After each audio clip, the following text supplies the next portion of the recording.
droiture, avec résolution. Il y aura beaucoup de problèmes à résoudre entre nos deux pays et nous sommes prêts à aller de l'avant sans précondition, en se fondant sur le respect mutuel. Mais il est clair pour chacun que, en ce qui concerne les armes nucléaires, nous avons atteint un point décisif. Il ne s'agit plus seulement de l'intérêt des États-Unis, il s'agit d'empêcher une course à l'armement nucléaire au Moyen-Orient qui pourrait mener cette région et le monde entier sur un chemin extrêmement dangereux, immensément dangereux. Je comprends ceux qui protestent et qui disent que certains pays ont droit à des armes et d'autres pas. Eh bien, une nation seulement ne suffit pas pour choisir ceux qui pourront disposer de l'armement nucléaire. C'est pour cela que je réaffirme l'engagement des Américains à rechercher un monde dans lequel aucune nation ne détient d'armes nucléaires.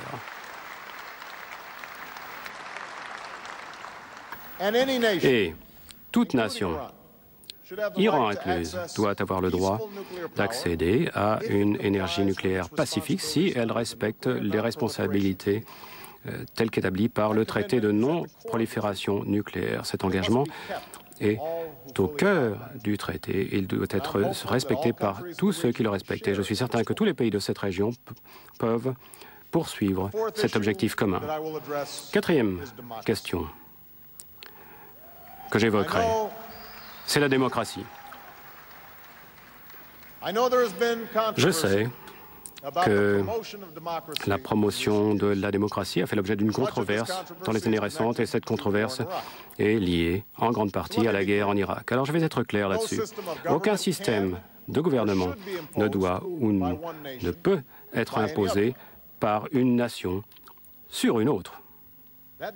Ce qui n'amoindrit pas mon engagement, toutefois, mon engagement envers les gouvernements, les États qui reflètent la volonté des peuples. Chaque nation donne naissance à ce principe à sa manière propre, implanté dans les traditions de son propre peuple.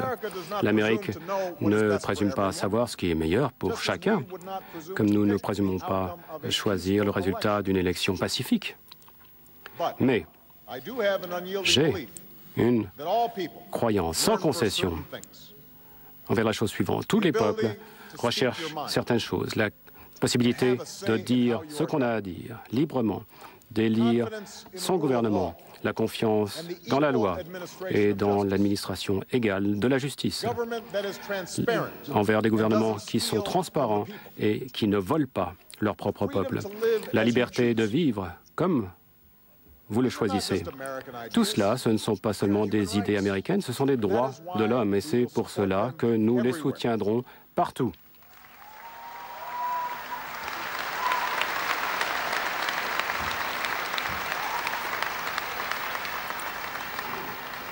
Alors, cette promesse ne sera pas facile à respecter, mais cela doit être clair. Les gouvernements qui protègent ces droits, au bout du compte, sont plus stables, ont plus de succès et vivent plus en sécurité. Supprimer des idées ne permet jamais de les chasser. Elles reviennent toujours. Au bout du compte, les Américains respectent les droits de tous les peuples pacifiques et de toutes les voix qui respectent la loi à être entendues dans le monde entier, même si nous sommes en désaccord avec eux. Et nous souhaiterons la bienvenue à tous les gouvernements élus pacifiquement, s'ils respectent dans le respect de leur propre peuple. Ce dernier point est important parce que il y en a certains qui se font les avocats de la démocratie que lorsqu'ils sont hors du pouvoir. Une fois qu'ils sont au pouvoir, ils sont sans merci lorsqu'il s'agit de supprimer le droit des autres. Eh bien, quel que soit l'endroit où il s'établit, le gouvernement du peuple et par le peuple établit une norme, un standard unique pour tous ceux qui sont au pouvoir. C'est le suivant. Vous devez maintenir votre pouvoir par le consensus et non pas par la coercition. Vous devez respecter les droits des minorités et participer dans l'esprit de la tolérance et du compromis. Vous devez placer l'intérêt de votre peuple et du fonctionnement légitime du processus politique au-dessus de votre parti. Sans ces ingrédients, les élections seules ne constituent pas la vraie démocratie. Merci.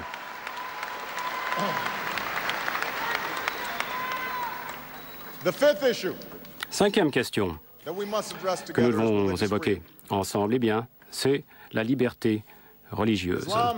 L'islam a une tradition fière, une tradition de tolérance.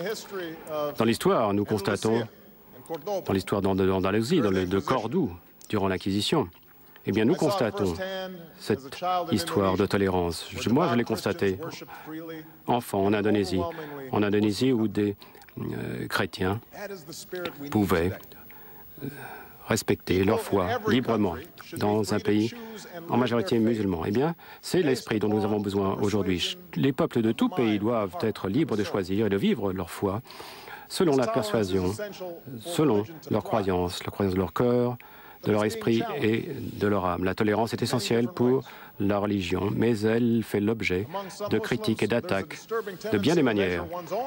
Parmi les musulmans, les gens ont souvent tendance à mesurer leur propre foi en rejetant la foi des autres. La richesse de la diversité religieuse doit être préservée.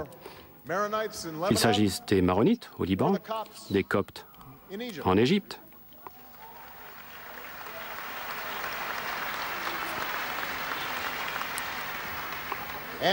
Et pour être honnête, les clivages doivent être gommés entre les musulmans également, car les divisions entre les sunnites et les chiites ont mené à des violences tragiques, particulièrement en Irak. La liberté de religion est au cœur de la capacité qu'ont les gens à vivre ensemble.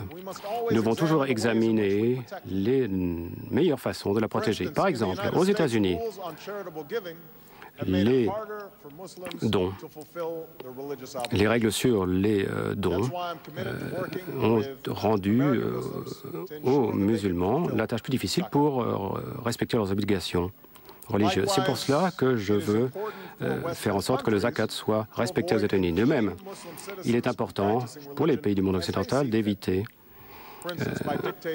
d'empêcher les musulmans de respecter leur religion comme ils le veulent, par exemple en dictant quels vêtements une femme musulmane doit porter. Nous ne pouvons pas déguiser l'hostilité envers une religion derrière la prétention du libéralisme. En fait, la foi doit nous rassembler. C'est pour cela que nous établissons des projets aux États-Unis qui rassembleront les chrétiens, les musulmans et les juifs. C'est pour cela que nous souhaitons la bienvenue aux efforts tels que ceux du dialogue interconfessionnel mené par le roi Abdallah et par les efforts de la Turquie dans l'Alliance des civilisations. Dans le monde entier, nous pouvons transformer le dialogue en service interconfessionnel de telle sorte que les passerelles entre les gens mèneront à l'action, qu'il s'agisse de combattre la malaria en Afrique ou de fournir de l'aide après un désastre naturel. Sixième question que je souhaite traiter, eh bien, ce sont les droits de la femme.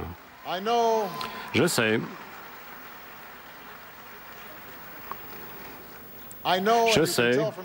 et on peut voir clairement dans ce public que cette question fait l'objet d'un débat sain. Je rejette la vision qu'ont certains en Occident que le choix que fait une femme de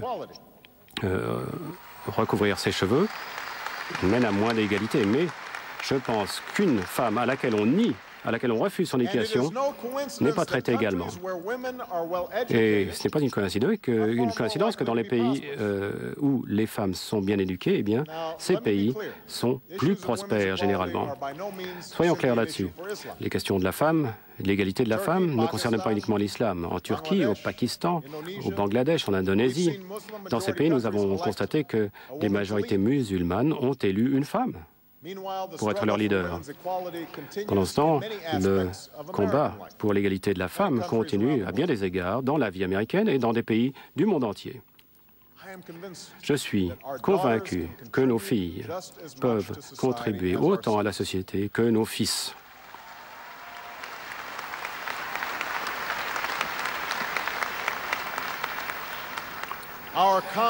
Notre prospérité commune sera avancée si nous permettons à toute l'humanité, hommes ou femmes, de parvenir, de réaliser leur potentiel entier. Je ne pense pas que les femmes doivent faire les mêmes choix que les hommes pour être égales. Et je respecte les femmes qui choisissent de vivre leur vie selon